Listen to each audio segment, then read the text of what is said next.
ඒ කුණු හරපද මේකේ තියෙන්නේ?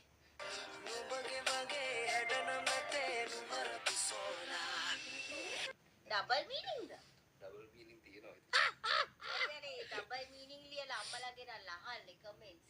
දන්නේ නැහැ ගුටි කන්න උනොත් උනේ. හරි කවන්නේ කුටි කන්නා ගන්න. අන්න කියන්නේ බව. කෑම පුරෝලු ආඩම්බර කටේ.